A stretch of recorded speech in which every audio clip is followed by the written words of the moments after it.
Lost on an alien world. The stars blurred into streaks of light as Zara's ship hurtled through the cosmos. Alarms blared, warning of the imminent system's failure. She frantically worked the controls, desperately trying to stabilize the craft. But it was no use. The ship shuddered violently, and Zara was thrown from her seat as it began its uncontrolled descent towards the unknown planet below. The impact was jarring, knocking the breath from Zara's lungs. The ship groaned and creaked around her. The once sleek hull now twisted and broken. Smoke filled the cabin, acrid and thick. Zara coughed, her eyes watering as she struggled to unbuckle herself from the safety harness. Every movement sent pain lancing through her body, but she gritted her teeth and pushed forward. She had to get out, had to assess the damage and figure out where in the universe she'd landed. Zara stumbled from the wreckage, her legs unsteady beneath her. The landscape before her was unlike anything she'd ever seen. Towering trees with green leaves, a carpet of soft grass, and a sky that shimmered a brilliant blue. It was beautiful, but utterly foreign. Fear gripped her heart as the realization set in. She was stranded on an alien world, light years from home, with no way to call for help. As the suns began to set, painting the sky in hues of orange and pink, Zora's situation grew dire. Her injuries throbbed with every step, and a chill crept into the air. She needed shelter, needed to tend to her wounds, but this world was a mystery to her. What creatures called it home? Were they hostile? Would the very environment itself reject her alien biology? Zora pressed on, limping through the undergrowth as the light faded. Each rustle of leaves, each snapping twig set her heart racing. She was vulnerable, exposed, utterly alone on a planet she didn't understand. Just as despair began to overtake her, Zara spotted a flicker of light in the distance, a fire, a house. Whatever it was a sign of civilization, of potential help. Summoning the last of her strength, Zara dragged herself towards the light. As she broke through the tree line, she saw a small cabin nestled in a clearing. Smoke curled from the chimney, and warm light spilled from the windows. It was a beacon of hope in the gathering darkness. Zara staggered to the door, her vision blurring at the edges. She raised a shaking hand to knock, but her body had reached its limit. As her knuckles brushed the weathered wood, Zora's legs gave out. She collapsed, consciousness fading even as the door swung open and a figure loomed over her. "Please," Zora whispered, her voice cracking with desperation. "Help me." And then, the darkness claimed her, nursing Zora back to health. Zora awoke to the crackling of a fire and the soft rustling of movement nearby. She blinked, her vision slowly clearing as she took in her surroundings. She was lying in a bed, tucked beneath a warm quilt. Bandages wrapped her wounds, and the pain that had once consumed her had dulled to a manageable ache. "You're awake." The voice was gentle, tinged with relief. Zora turned her head to see a human man sitting in a chair beside the bed. He had kind eyes and a warm smile, his face lined with concern. "Where am I?" Zora asked, her voice rough from disuse. "You're safe," the man assured her. "I'm Ethan. I found you collapsed outside my cabin 2 days ago. You were hurt pretty badly." Zara struggled to sit up, wincing as her body protested the movement. Ethan was at her side in an instant, his hands gentle as he helped her settle back against the pillows. "Easy," he soothed. "You need to rest. Your body's been through a lot." As the days passed, Ethan tended to Zara with a dedication that astounded her. He changed her bandages, brought her nourishing food and warm drinks, and sat with her for hours, telling stories of Earth and its wonders. Zara found herself captivated by this human, so different from anyone she had known on her war-torn homeworld. There, compassion was seen as weakness, kindness as a liability. But Ethan's gentle strength, his selfless care for a stranger, spoke to a depth of character that Zara had never encountered. As her body healed, Zara shared stories of her own. She spoke of the endless expanse of the cosmos, of the countless worlds she had visited in her travels. Ethan listened with rapt attention, his eyes wide with wonder. A bond began to form between them, a connection that transcended the vastness of space and the differences in their species. Ethan taught Zara about Earth, its history, its cultures, its breathtaking beauty. In return, Zara shared the knowledge of the stars, of the technologies and marvels that lay beyond Earth's reach. In the quiet moments, as the fire burned low and the night pressed in around the cabin, Zara found herself studying Ethan's face, tracing the lines of kindness around his eyes, the gentle curve of his smile. A warmth bloomed in her chest, a feeling she couldn't quite name but knew was precious beyond measure. As her strength returned, Zara knew she faced a choice. She could repair her ship, leave Earth behind, and return to the life she had known. Or she could stay, embrace this new world and the human who had shown her such compassion. Looking at Ethan, seeing the hope and affection in his eyes, Zara knew there was no choice at all. This was where she belonged, at the side of the man who had saved her life and captured her heart. She reached out, taking Ethan's hand in her own. "I'm staying," she said softly. "For you, for this, for us." And in the warmth of Ethan's smile, in the gentle strength of his embrace, Zara knew she had finally found home. Zara's vow and hidden powers emerge. In the days that followed, Zara found herself constantly amazed by Ethan's kindness. He had taken her in, a stranger from the stars, and cared for her with a selflessness she had never known. As her strength returned, Zara vowed to repay that kindness in any way she could. She started small, helping with chores around the cabin. She mended torn clothes, chopped firewood, and tended to the small garden behind the house. Ethan protested at first, insisting that she needed to rest, but Zara was determined. This was the least she could do for the man who had saved her life. As they worked side by side, Zara began to notice things about Ethan. The way his eyes would sometimes drift to the horizon, a sadness in their depths. The way he would pause in the middle of a task, lost in thought. She wondered about his past, about the pain he seemed to carry with him. One evening, as they sat by the fire, Zara finally found the courage to ask. "Ethan," she said softly, "why do you live out here all alone? Don't you have family? Friends?" Ethan was quiet for a long moment, staring into the dancing flames. When he finally spoke, his voice was heavy with emotion. "I did, once. But my wife, she passed away. Cancer. After that, I couldn't stay in the city. Too many memories. So I came out here, to start over." Zara's heart ached for him. She reached out, placing her hand over his. "I'm so sorry, Ethan. I had no idea." He looked at her then, and the depth of pain in his eyes took her breath away. "You're the first person I've told that to in a long time," he said softly. In that moment, Zara made a decision. She would do whatever it took to bring joy back into Ethan's life. She would be the companion he needed, the friend who would stand by his side through any storm. And she knew just how to start. The next morning, as Ethan stepped outside, he found Zara in the garden. But instead of tending to the plants with tools, she was glowing. A soft, shimmering light emanated from her skin, enveloping the garden in a warm radiance. As Ethan watched, stunned, the plants began to grow. Flowers bloomed, their petals unfurling in a riot of color. Vegetables ripened on the vine, their fruits swelling to perfection. In mere moments, the once modest garden had transformed into a lush oasis, bursting with life. Zara turned to Ethan, a smile on her face.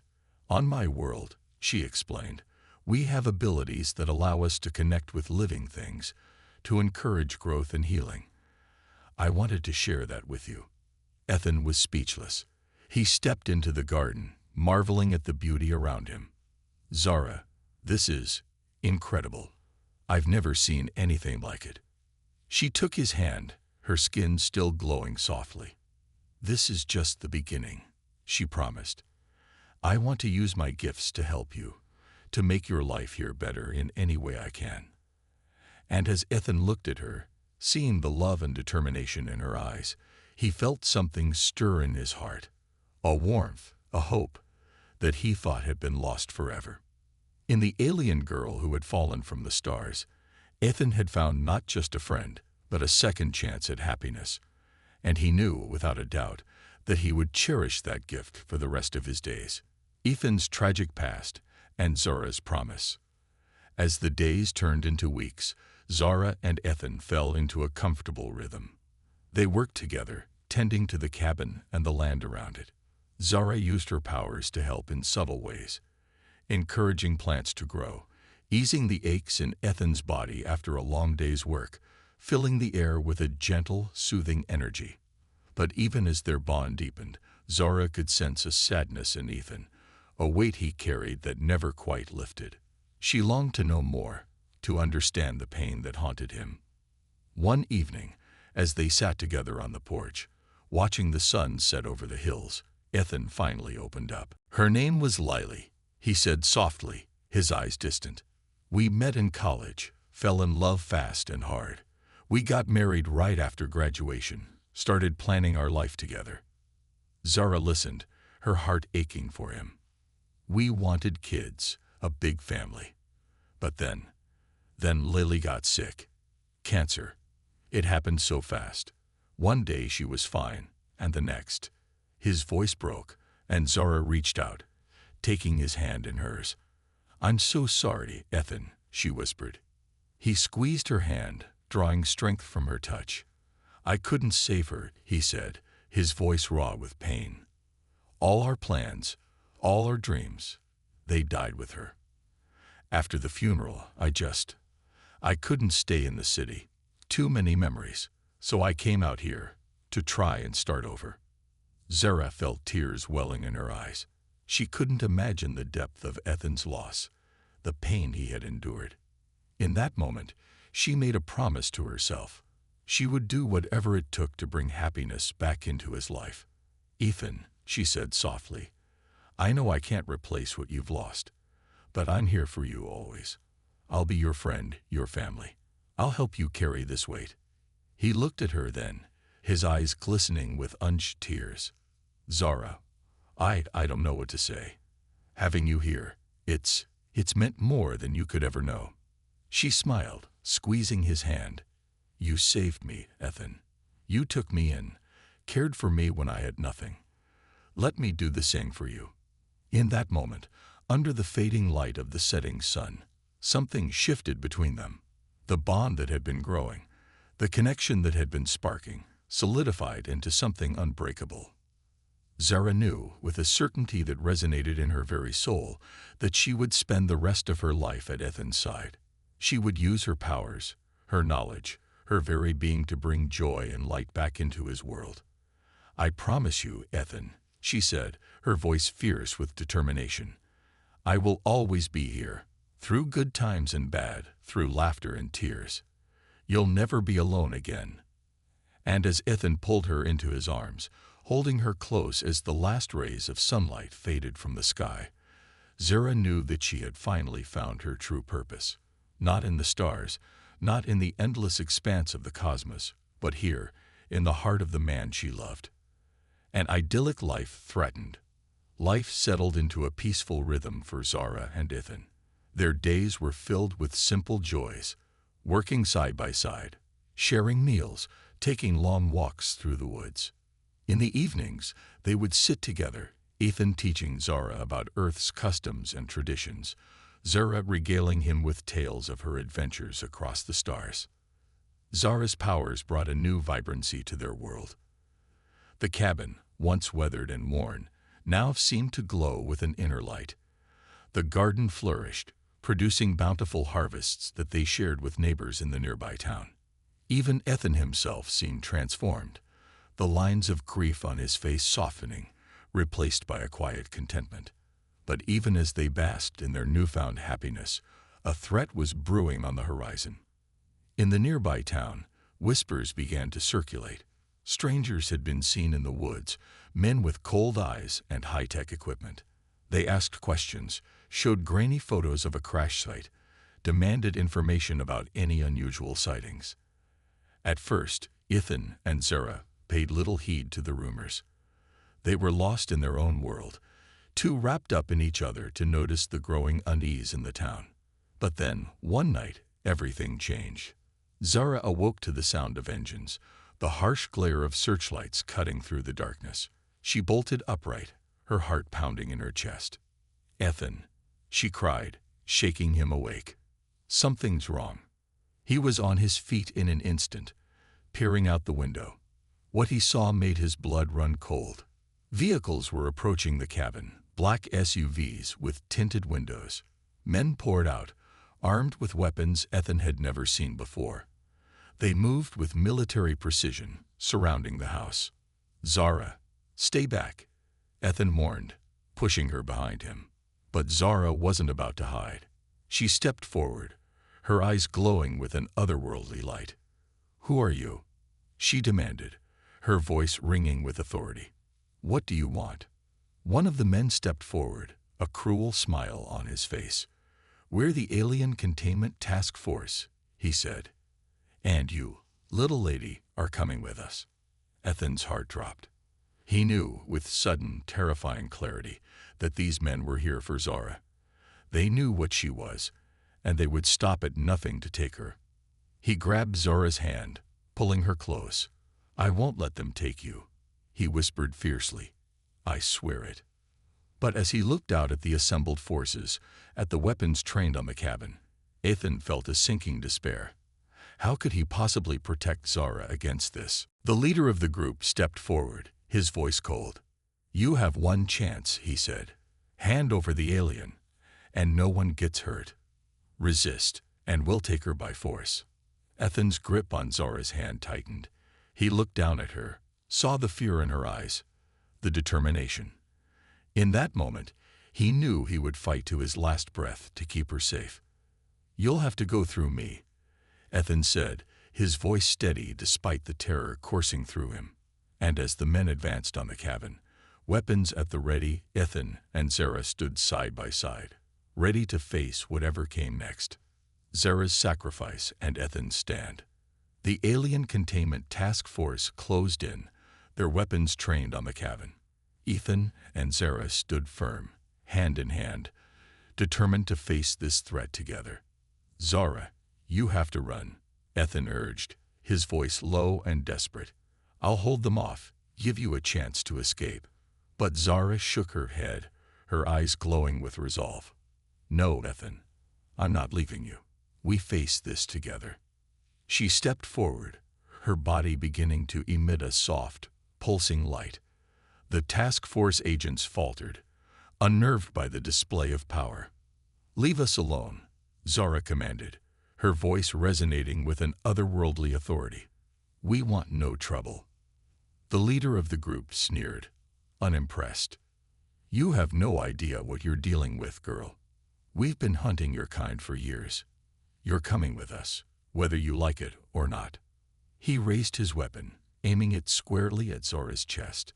Ethan moved without thinking, throwing himself in front of her just as the agent fired. The blast hit Ethan square in the chest, sending him flying backwards. He hit the ground hard, his body convulsing with pain. "Ethan!" Zara screamed, dropping to her knees beside him. She cradled his head in her lap, tears streaming down her face. Ethan looked up at her, his vision blurring. "Zara," he whispered, his voice weak. "I love you." Zara's heart shattered. She looked up at the task force, her grief transforming into a blinding rage. "You will pay for this," she snarled, her body beginning to glow with a fierce, blinding light. She rose to her feet, energy crackling around her like a living thing. The task force agents stumbled back, their eyes wide with fear. Zara raised her hands, and a wave of pure force exploded outwards. The agents were sent flying, their weapons disintegrating in their hands. Vehicles were overturned, equipment shattered. In a matter of moments, the once formidable task force lay broken and defeated, scattered across the clearing. Zara turned back to Ethan, the light fading from her body. She knelt beside him, pulling him into her arms. "Ethan, stay with me," she pleaded, her tears falling on his face. "I can't lose you." Ethan smiled up at her, his hand reaching up to caress her cheek. "You'll never lose me," he whispered. "I'm a part of you now, forever." Zara held him close, pouring all of her love, all of her energy into him. She willed him to heal, to come back to her. And slowly, miraculously, Ethan's wounds began to close. The color returned to his face, his breathing steadied. Zara wept with relief, holding him tightly as he sat up, dazed but alive. "You saved me," Ethan said, wonder in his voice. "Zara, you saved me." She smiled through her tears, resting her forehead against his. "We saved each other," she whispered. In the aftermath of the battle, as the sun began to rise over the horizon, Zara and Ethan stood together, looking out over the land that had become their home. They knew that challenges still lay ahead. The world was a vast and complicated place, and their love was a light in the darkness. But as they held each other, basking in the warmth of the rising sun, they knew that they could face anything as long as they had each other. Zara looked up at the sky, at the stars that had once been her only home. She thought of the journey that had brought her here, to this moment, to this man. And she knew, with a certainty that filled her very being, that she was exactly where she was meant to be.